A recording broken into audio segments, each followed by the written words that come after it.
आज के एपिसोड में सबसे पहले एस रैक हंटर कहता है hurry up, more answer coming for us, हमें जल्दी करना पड़ेगा और भी ज़्यादा मॉन्स्टर हमें मारने के लिए आ रहे हैं। नेक्स्ट सीन में हम देखते हैं दूसरे हंटर हंटर एस रैंक का सर नीचे गिरा होता है और उसके बॉडी से खून आ रहा होता है। बाकी दोनों हंटर ये देख के हैरान हो जाते हैं कि आखिर हुआ क्या है। उन दोनों की आंखें बाहर आ जाती हैं। हंटर जैपनीज हंटर कहता है वो हमारे करीब है, हमें चौकन्ना रहना पड़ेगा। और सामने ही बीरू की एंट्री हो जाती है। जैपनीज एस रैंक हंटर गुस्से में होता है और वो बोलता है कि मैं तुम्हें जिंदा नहीं छोड़ूंगा, और इतने में उसका गला भी कट जाता है।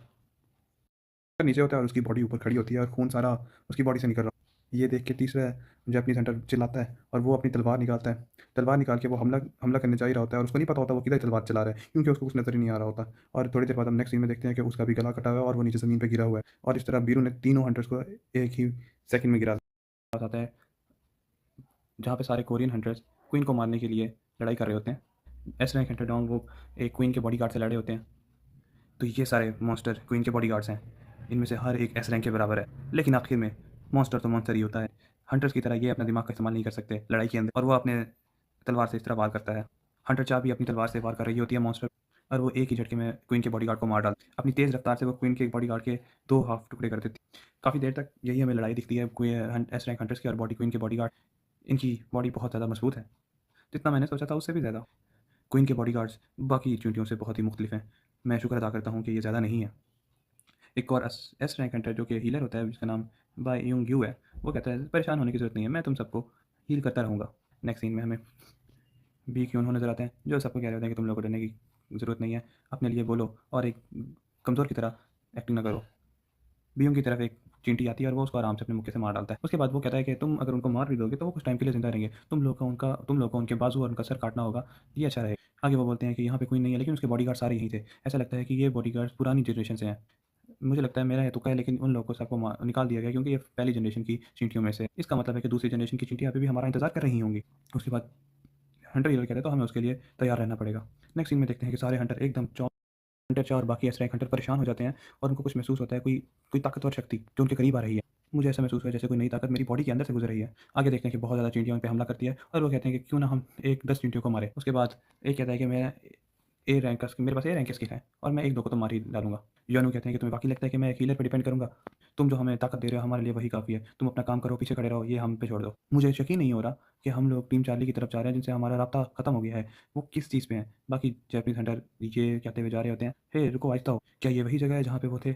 उनको नजर आता है कि जहाँ पे लड़ाई हुई है और उन्होंने चींटियों को मार गिरा है। अब मुझे नहीं पता वो कहाँ पे गए। थोड़ी देर बाद वो देखते हैं कि एक एस रैंक हंटर का चश्मा वहाँ पड़ा होता है। वो कहता है फिजिशिमा ग्लासेस, क्या ये फिजिशिमा के चश्मे हैं? और आगे वो देखता है कि नहीं, ये नहीं हो सकता, नामुमकिन। परेशान हो जाता है वो बहुत ज़्यादा, एक जैपनीज हंट और दूसरा भी, और वो दोनों डर डर जाते हैं। और वो कहता है वो उल्टियाँ करना स्टार्ट कर देता है और वो कहता है कि ये बदबू ऐसे लगता है जैसे कोई चीज़ मरी हो, मैंने इससे पहले ऐसी तेज़ और गंदी बू कभी भी महसूस नहीं की। आगे वो देखते हैं कि एक जंगल से कोई ताकत सी सामने आ रही हो। जैपनीज हंटर अपनी ताकत का इस्तेमाल करता है, बर्फ़ का इस्तेमाल करता है, और वो बर्फ़ से वार करने की कोशिश करता है, उस जाती है और दूसरा उसकी तरफ ही वार आता है और वो कट जाता है, उसके टुकड़े हो जाते हैं।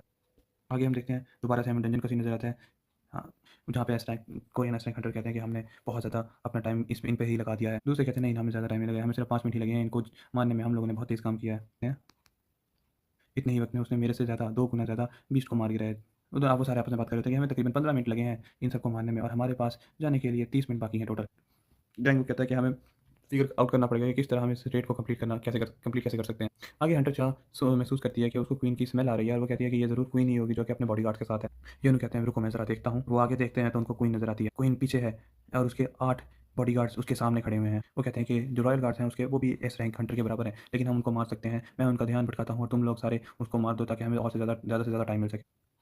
डोंग वो कहता है कि मैं क्वीन को देख लूँगा, क्या तुम उसके बॉडीगार्ड्स को देख सकती हो? हंटर चाह कहती है तुम बिल्कुल मेरे पे भरोसा कर सकते हो इस चीज़ पे। और आगे हमें फाइट के सीन नज़र आते हैं। जो गिल्ड मास्टर है वो भी अपनी पावर का इस्तेमाल करके, अपने माना का इस्तेमाल करके क्वींस के बॉडीगार्ड को मार रहे होते हैं। और वो अपना माना का इस्तेमाल करते हैं जो कि एक ड्रैगन की शेप में होता है, और वो बाकी क्वींस के बॉडीगार्ड की तरफ हमला करते हैं। लिम टाई जो कि एक आर्चर एस रैंक हंटर होता है, वो भी कहता है कि तुम्हें परेशान होने की जरूरत नहीं है, मैं तुम्हारे साथ हूँ। योनू कहते हैं लगता है मुझे अब ज़्यादा पीछे हटने की जरूरत नहीं है, मैं अपनी पूरी ताकत का इस्तेमाल कर सकता हूँ। और वो अपनी शेर की पूरी अपनी फॉर्म इस्तेमाल में आ जाते हैं। वो कहते हैं मुझे अब कोई भी फिक्र नहीं है कि मैं इस फॉर्म का कैसे इस्तेमाल करूँगा और क्या बन जाऊँगा। एक मॉन्स्टर को मारना है और वो भी अपनी पावर से दो मॉन्स्टर बॉडीगार्ड को मार देते हैं। हंटर चाह कहती है तो ये बी क्यों होगी बीस्ट फॉर्म, और हम देखते हैं कि वो बहुत ज़्यादा ताकतवर हैं और वो बहुत ज़्यादा चिल्ला रहे हैं। नेक्स्ट में हम देखते हैं कि अभी भी फाइटिंग चल रही होती है, फाइटिंग चल रही है और डैंग वो कहता है कि मैं ये बाकी हंटर चाह तुम पे छोड़ता, और हंटर चाह अपनी तलवार का इस्तेमाल करते हुए मॉन्स्टर्स को मार रही होती है, क्वीन के बॉडीगार्ड्स को वो अपनी ताकत का इस्तेमाल करते हैं, अपनी तलवार ज़मीन पे ज़ोर के मारती है। वो कोशिश कर रहे होते हैं कि सारे मॉन्स्टर को एक दूसरे से दूर कर। मुझे डैंगवुड कहता है कि मुझे किसी तरह क्वीन को बिज़ी रखना पड़ेगा जब तक कि उसके सारे गार्ड मर नहीं जाते। वो कहता है क्वीन को, ओए इधर देखो। वहाँ पे कैमरामैन कहता है इसका मतलब है कि अब असली लड़ाई अब शुरू हुई है। वो कहता है कि अभी तक हमने सिर्फ 80% व्यूअरशिप हासिल की है, मुझे एक बेटर एंगल की तरफ जाना पड़ेगा। वो आगे की तरफ बढ़ता ही है तो उसको एस रैंक हीलर हंटर ब्यूंग्यू पकड़ ले। वो कहता है कि हम एक एस रैंक डंजन में हैं, तुम्हारी जान की कदर कोई भी नहीं करेगा, तुम्हें अपनी जान खुद बचानी पड़े। अगर तुम मेरी बात को समझ रहे हो तो पीछे रहो, असली लड़ाई अब शुरू हो चुकी है। कैमरामैन कहता है कि हर लोग कहते हैं कि हीलर जो है ना लड़ नहीं सकते, लेकिन ये वाला ये हीलर मुझसे ज़्यादा ताकतवर फाइटर है, जबकि मैं एक ए रैंक हूँ। वहाँ पे हम एक देखते हैं कि आम लोगों के घर एक औरत कहती है कि हनी देखो टीवी पे क्या चल रहा है, तुम देखोगे नहीं? वो कहता है, बूढ़ी औरत कहती है आगे ज़रूर देखो, इस बार टीवी रिपोर्टर्स कह रहे हैं कि हंटर क्वीन को मार देंगे, अच्छा टाइम आने वाला है। बूढ़ा आदमी कहता है वो लोग सिर्फ हमेशा बोलते रहते हैं और वो इस चीज़ को ज़्यादा माइंड नहीं करते। बूढ़ी औरत कहती है लेकिन वो हमारे बच्चे का बदला ले रहे हैं, हमें देखना पड़ेगा, हम ज़रूर देख सकते हैं। और वो टीवी देख के खुश हो रही होती है और वो अपने हंटर्स के लिए दुआ कर रही होती है कि वो क्वीन के आगे जीत। वो इस वक्त क्वीन के चैम्बर में जा चुके हैं। इंसानों ने जो सबसे बड़ी क्वीन हंटर देखी है वो हमारी आंखों के सामने। वो भी यही कह रही होती है कि मिस्टर डैंगबू जो है क्वीन को मारने के लिए पूरी कोशिश कर रहे होते हैं, लेकिन पहले उनको क्वीन के गार्ड्स को मारना पड़ेगा और बाकी ऐसे हंटर उनकी हेल्प करेंगे इसमें। वो देखती है कि वे कि उन्होंने एक क्वीन के बॉडीगार्ड को मार दिया और बाहर से शोर की आवाज़ें आ रही होती हैं, जैसे हर लोग उनको चीयर अप कर रहे हैं। सारे लोग ये सीन टीवी पे देख रहे होते हैं और वो कहते हैं कि 4 मर चुके हैं, बाकी आधे और रह गए हैं। वो लोग कह रहे होते हैं सिर्फ 2 गार्ड्स रह गए हैं, इसको मारने के बाद वो क्वीन पे अटैक कर सकते हैं। हमें जीत नज़र आ रही है। उसके बाद बूढ़ी औरत दिखती है जो कहती है कि हनी क्वीन के बॉडीगार्ड सारे मर चुके हैं। आगे बूढ़ा आदमी नज़र आता है और वो कहता है कि हम जीत जाएँगे। तुम्हें क्या लगता है सिर्फ क्वीन ही रह गई है? एक बार क्वीन मर गई तो हंटर सारे मॉन्स्टर और चींटियों को मार सकेंगे। व्यूअरशिप जो है वो 85% से ज़्यादा बढ़ जाती है। और वो कहते हैं कि हमने एक वर्ल्ड रिकॉर्ड सेट कर दिया है। और वो कहते हैं कि साउथ कोरिया जल्द ही उसका शुमार उन कंट्रीज़ में हो जाएगा जो एस रैंक गेट को क्लियर कर चुकी हैं, जिसमें सिर्फ यूनाइटेड स्टेट, चाइना और रशिया और फ्रांस पहले हैं। नेक्स्ट सीन में हमें दोबारा से लड़ाइयाँ दिख रही होती हैं जहाँ पे आर्च हंटर अपनी ताकत का इस्तेमाल करते हुए गार्ड्स को मार रहा होता है और अब ये लोग क्वीन पे अटैक कर रहे होते हैं। पीक यूँ जोर से कहते हैं तुम लोग को डरने की जरूरत नहीं, क्वीन अपने बॉडी गार्ड के बगैर कुछ भी नहीं है।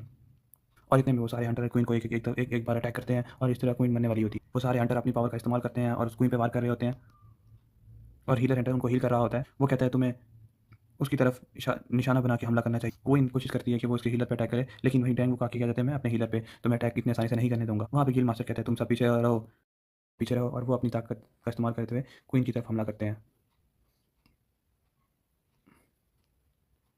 वहाँ पे बी क्यूनो कहते हैं लगता है क्वीन का काम तमाम हो गया है। हम मैं अपने सालों के एक्सपीरियंस से कह सकता हूँ वो अपनी मौत की कगार पर है और हम जीत के करीब हैं।